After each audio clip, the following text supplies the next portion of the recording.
Supplements for people those who have type 2 diabetes, cholesterol and hypertension. Specifically for these people, what is a hype, what is not a hype? I have seen more than 275 plus cases of diabetes or either pre-diabetic cases which have been clubbed with quite a lot of cases of females those who have PCOS, PCOD issues, or those who have some of the other complications in terms of their menstrual cycle as well, when they also experience higher blood sugar and they get to pre-diabetic levels. Whereas with males, those who have completely been on medication, and some of them have been on insulin plus also on metformin as well. I'm going to be talking about the main burning issue: what supplements should you consider as per your condition. But these supplements are not a prescription. This is a disclaimer. You may want to consult your consulting doctor before proceeding with any of these supplementations, and you would also want to get your blood work. Supplements are not medications. Supplements are important, which help you to improvise your lifestyle by a certain percentage, but they cannot replace normal food. If your diet is shit, you no matter can take any kind of supplement, it is not going to help you. Fact of life. So we will understand in this video what supplements should you take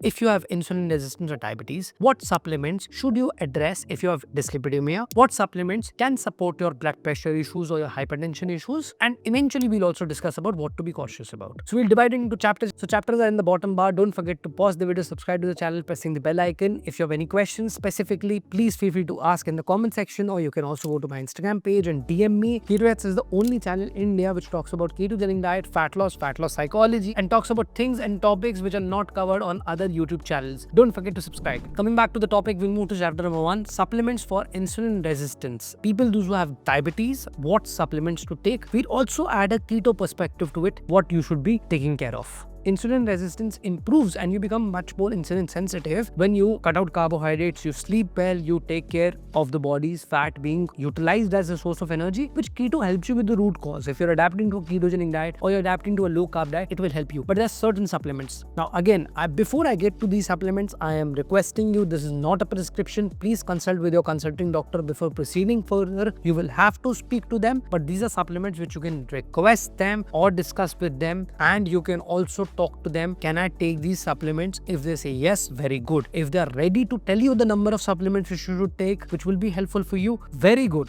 You will get fair clarity about it. First one is magnesium. Magnesium glycinate helps you to improve your sleep. If you improve your sleep, your insulin resistance markers eventually get to insulin sensitivity. You see your overall body responding very well. You see your overall routine responding very well, and magnesium will help you to completely be in that calming effect. This is your first supplement. If you have insulin resistance or you're diabetic, also you should be considering this. Second is vitamin D. Vitamin D's deficiency is extremely common. It is correlated to insulin resistance. It is related to poor hormonal structure, poor immunity, and also fatigue throughout the day. Vitamin D is also related to inflammation. Correcting it can help you to improve your metabolic signaling. There have been 3 cases till now where I've seen the vitamin D levels between 8 to 12, literally single digit vitamin D levels, and the moment when we started supplementing it, body started responding to ketogenic diet. It started responding to the entire process. So it is important and critical for you to make sure that you supplement vitamin D as well. Third supplement is berberine. This should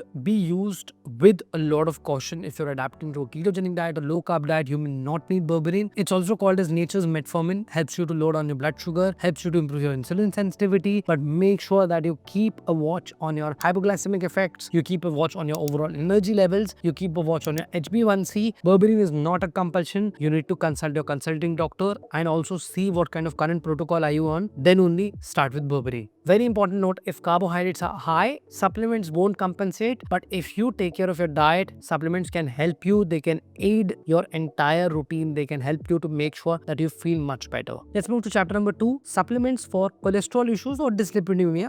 How exactly your body is responding to it, what kind of supplements would you need, and how they can help you with your cholesterol levels. We make a list and we discuss each one of them. Number 1 is omega-3 fatty acids. Your cells have the cell wall where omega-3 and 6 are competing with each other. They need a balance, but if you supplement with omega-3 by a supplement, it can help you to reduce your heart health issues. It can help you to lower down your cholesterol. It can make you help improve your cellular damage, and cellular repair can obviously be much more smooth and seamless just because of omega-3 fatty acids being supplemented. If your triglycerides are elevated, you need to start with omega-3 supplements. Will be very helpful for you to eventually improve your entire lipid profile. Second supplement is CoQ10, also an enzyme which is utilized by quite a lot of people for anti-aging, for other benefits. Most multivitamins now also do have the CoQ10 enzyme included in them, but taking it separately will make sense for you because it helps in mitochondrial support. It also is useful for people who are on statin drugs because statins eventually reduce your CoQ10 levels, and this will also help you to overall improve and reduce your inflammation. So improve your health and reduce your inflammation. CoQ10 is a good supplement to consider. Third supplement is a very common one, very famous in the keto community. Psyllium husk, also called as isabgol, soluble fiber, helps you to reduce your cholesterol levels drastically. But again, context matters. If your diet is not on point, even if you eat psyllium husk, it is not going to help you for sure. So soluble fiber improves your LDL markers, helps you to manage your cholesterol, and total cholesterol eventually starts reducing, helps you to also improvise your lipid response, helps you with your gut health.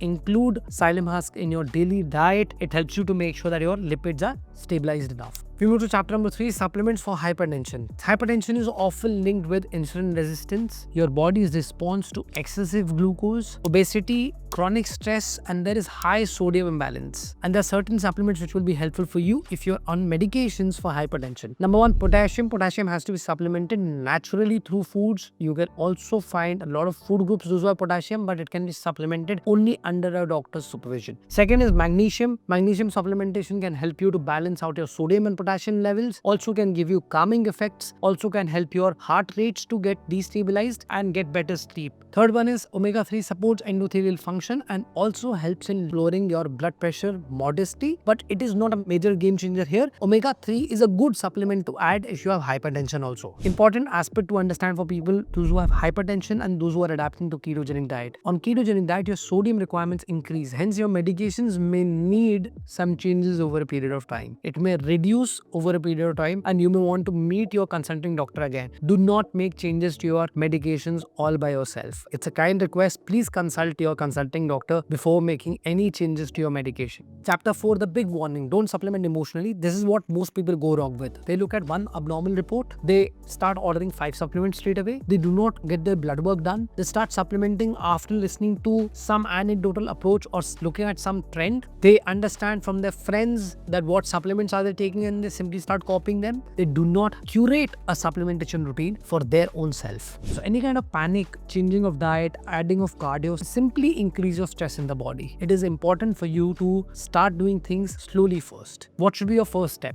Fix your nutrition. If your nutrition is not on point, things are not going to work for you. Second, assess your trends, not just single readings. Where is the trajectory of your vitamin D levels? Where is the trajectory of your total cholesterol? What is the trajectory of your HDL? What is the trajectory of your serum creatinine? What is the trajectory for your overall other markers, homocysteine? You need to look at trajectories. Do not look at just one report, look at reports so that you understand, is it in a downward trajectory, upward trajectory? What are the trends like? Where is it going right now? Third thing is add one supplement at a time. Do not add all the supplements immediately. Add one supplement and then create a stack. Fourth, assess in every 8 to 12 weeks. When you're adding supplements, assess yourself. How are you feeling? How are your energy levels? What is your blood work? Should you meet your doctor? Should you discuss with your doctor? All of these things matter much more for you when you're supplementing. So to sum it up, if you have insulin resistance, if you have diabetes, cholesterol, hypertension, these kind of supplements can definitely be helpful for you. There's an important aspect for you to note. Structure comes first, which is your nutrition and your plan. Sleep comes second, then comes your stress, and then comes your supplements, which are the last priority. This is how you stack up your things, and then only things are going to help you. I hope you liked the video. I hope this was resourceful for you. Don't forget to like the video, share this with your friends, and subscribe to the channel pressing the bell icon. If you want to learn about vitamin D supplements, what kind of mistakes do people make, check out this video. If you want to learn about magnesium supplements, what magnesium supplements should you take, what magnesium supplements should you avoid, check out this video. You'll thank me later. I'll see you next week, 6 p.m. This is Raul Kabra signing off.